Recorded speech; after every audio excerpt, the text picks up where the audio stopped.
এই সর্ববৃহত্তম পাইকারি মার্কেট থেকে আজকের বাজার আপডেট। পেঁয়াজের বাজার সামনে বাড়ার কিছুটা পরিমাণ সম্ভাবনা বার্তা দিচ্ছেন ব্যবসায়িকরা। কথা বলতে চাই এখানকার ব্যবসায়ীদের সাথে আজকের বাজার আপডেট নিয়ে। আসসালামু আলাইকুম, ওয়ালাইকুম আসসালাম ভাই। কেমন আছেন? এই তো আলহামদুলিল্লাহ ভালো। নাদিম ভাই, পেঁয়াজ আজকে বেচা বিক্রি কেমন দেখা যাচ্ছে? বেচাবিক্রি আলহামদুলিল্লাহ ভালোই, মোটামুটি ভালোই। আপনার ঈদের মধ্যে তো আবার লোকজন দেশে যাবো, দেশ গ্রামে বেচাকিনি ভালো হবে। কারণ ঢাকা থেকে পেঁয়াজ অনেক টানবে এই সুযোগে। দেশের সাইডে বেচাকিনি ভালো হবে। আর ঢাকা শহর তো একটু ঈদের ছুটি পেয়ে ওই হিসাবে একটু ফাঁকা থাকবে, তো বেচাকিনি ঢাকা শহর ভালো হবে। কিন্তু আমার জানা মনে তো ঢাকা থেকে গ্রামে পেঁয়াজ যায় গ্রাম থেকে ঢাকা আসে, না। ঢাকা থেকে আবার বিভিন্ন অঞ্চলে যায়। জি জি জি, না এই যে আমরা যদি বলি দক্ষিণ অঞ্চলগুলো নোয়াখালী চমুনি। সব জায়গায় যে মানে গ্রাম তো ঢাকা তো পেঁয়াজ হয় না, ঢাকা পেঁয়াজ হয় না না না না, ঢাকা পেঁয়াজ আনে। জি। ঢাকা এলাকা রাজধানী শ্যামবাজারের মার্কেট এলাকা বাংলাদেশের মধ্যে বৃহত্তম মার্কেট, জি। সবচেয়ে বড়।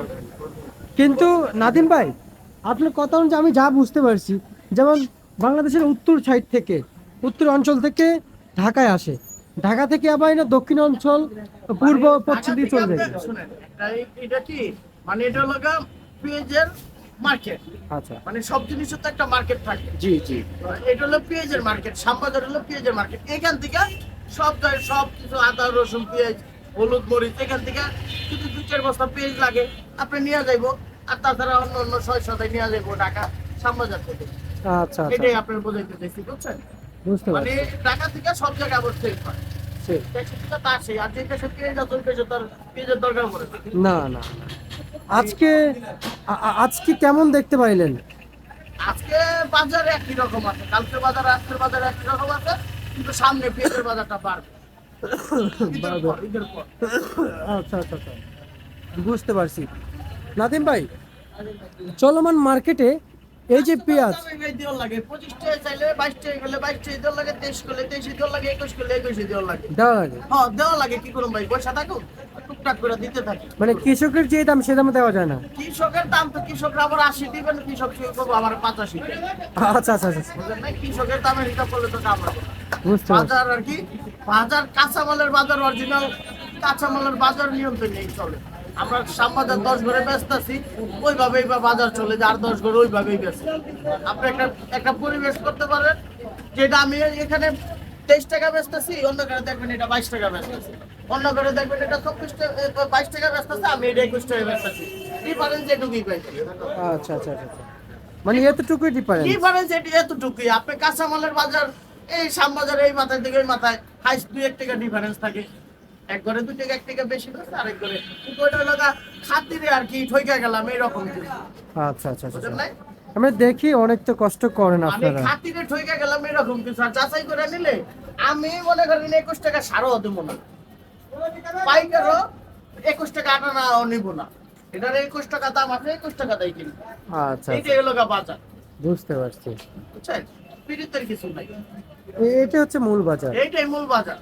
আচ্ছা আচ্ছা আচ্ছা আচ্ছা, বুঝতে পারছি। মানে এগুলো কাঁচামাল শুনে, কাঁচামাল হলো বাজার রেট বইলা বাইসা যায় 100 টাকা 150 টাকাও বুঝি না, 12 টাকা 15 টাকা 20 টাকাও বুঝি না। বুঝলাম। মানে এটা বুঝে না, এটা হলো চাইনিজ দায় বার নাই, এই লোক কাঁচামাল বাজার রেট, কাঁচামাল বাজার rate। মানে বাজার রেট হইলে সবই সয়। যেমন আলু 5 টাকা কেজি সয়, আর চায়না রসুন 220 টাকা কেজি, এটাও সয়। মানে ওটার নাম বাজার rate। আচ্ছা বুঝছেন? আর পেঁয়াজ হলো আপনার ওই 15 টাকায় থেকে 30 টাকা কেজি পেঁয়াজ আছে সর্বোচ্চ, বুঝছেন ভাই? জি জি, নিচে 15, উপরে 30। উপরের থেকে। হ্যাঁ। আর নাদিম ট্রেডার্সের থেকে মালটা যারাই কিনে এরকম মনে করেন যে টুকটাক করে ছোটখাটো কাস্টমার মনে করেন যে 5টা 10টা 20টা 50টা নেয়, কিন্তু বড় বড় কাস্টমার তো সবসময় দিতে পারি না। বড় বড় কাস্টমারের মাল আমার তো মনে করেন কৃষকের ডাইরেক্ট কিনা মাল থাকে, কৃষকের মাল থাকে না, আমার থাকে ওই লোকের নিজের কিনা মাল। কিনা মাল দেখেই আর আস্তে ধীরে, কিন্তু আমি চাই যে না, যতই ডাইরেক্ট হোক, আমি চাই যে না কাস্টমার রে বাজার রেট মাল দেবো, এলা কিনা যাই থাক, কিনা আমার 80 টাকা আছে, বাজার চলতেছে 60 60 60 টাকাই দিব, সমস্যা নাই। 60 টাকায় দিবেন। হ্যাঁ, সমস্যা নাই।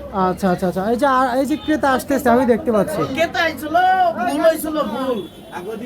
এই কেতা হলো ভুল হইছিল, মানে কেতা নিছিল লগা 15 টাকা কেজি পেঁয়াজ, ওই 15 টাকাটা আরেকটা আইছিল 41 কেজি। এই কেতার ভুল হইছিল, কালকে রাত্রে ফোন দিছে কয় দোস্ত এই পেঁয়াজ মানে একটা ভুল হয়েছিল, এই দেখেন এই পেঁয়াজ 41 কেজির টাকা রাইখা দিছি হলো 1350, দাম হয় বলে 700 কত জানি।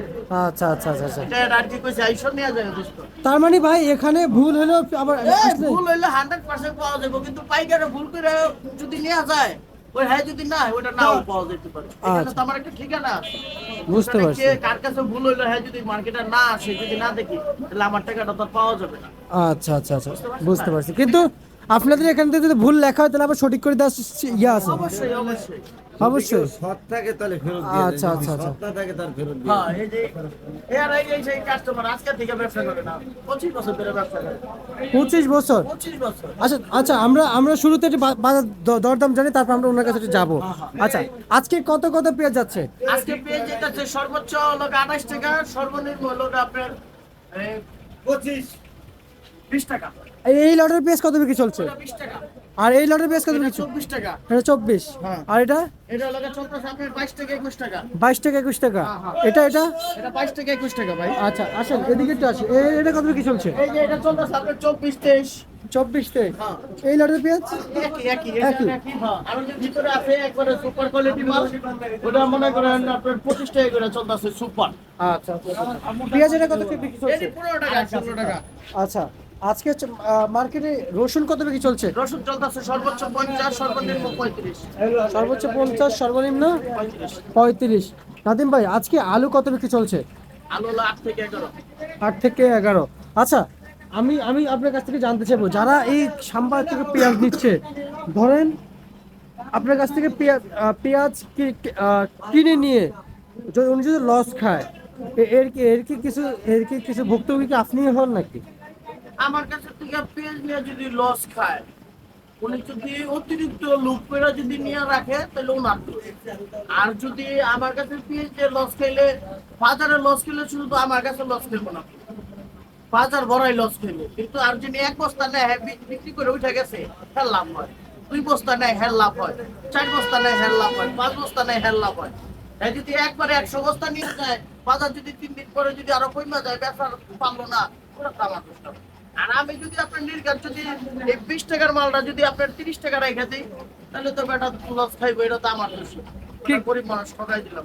জি জি, কিন্তু আপনার কত অনুযায়ী ওই চান্স নাই। শুনে সবাই সবাই এলাকা চোখ কান খোলা রেখে ব্যবসা করবেন, জি চোখ কান খোলা রেখে ব্যবসা করবেন, এটাই ভালো। একটা জিনিস একজনের দায় বা আরেকজনের উপর উঠাই দিবেন না। আচ্ছা আচ্ছা, নিজের জিনিস নিজে বুঝা নেবেন, নিজের জিনিস নিজে বুঝা দেখে শুনে নেবেন। যত পীড়িতের আড়তদারি হোক আর যত পীড়িতের কাস্টমারই হোক, কেউ ঠকাইবার চেষ্টা করেন না, কেউ নিজে ঠকেন না, আর ঠকলে বাপের কাছেও করেন না। এই কথাটাই বললাম। আচ্ছা আচ্ছা আচ্ছা, বুঝতে পারছি। ঠকলে বাপের কাছেও করেন। বাজারে আদা এবং আপনারা ঠকাই দিছি, আপনি যদি আমরা এখন আপনার লোক এসে আমার ঝগড়া লাগে, ঠকাই দিছি, মনে রাখেন, আপনি একদিন পারলে ঠকাই দিবেন। বুঝতে পারছি। নাদিম ভাই, এই শ্যামবাজারে চায়না রসুন কত বিক্রি চলছে? চায়না রসুন 220 টাকা কেজি, আর চায়না আদা? চায়না আদা লোক 120 টাকা কেজি। আচ্ছা, আলু কত বিক্রি চলছে? আলু চলতেছে আপনার 8 থেকে 11। আচ্ছা আচ্ছা, বুঝতে পারছি। ঠিক আছে নাদিম ভাই, আপনাকে ধন্যবাদ। মেসার্স নাদিম ট্রেডার্স থেকে। প্রিয় দর্শক, আপনারা জানেন যে নাদিম ট্রেডার্সের দীর্ঘদিন ধরে নিউজ আসতেছে, কিন্তু আজকে যে কথাগুলো বললো আসলে কিন্তু মূল্যবান কথা ছিল। এবং দেখা যাক, উনি বলেছেন সামনে বাজার বাড়ার সম্ভাবনা, আমরা সেই অপেক্ষায় থাকবো ব্যবসায়িকরা।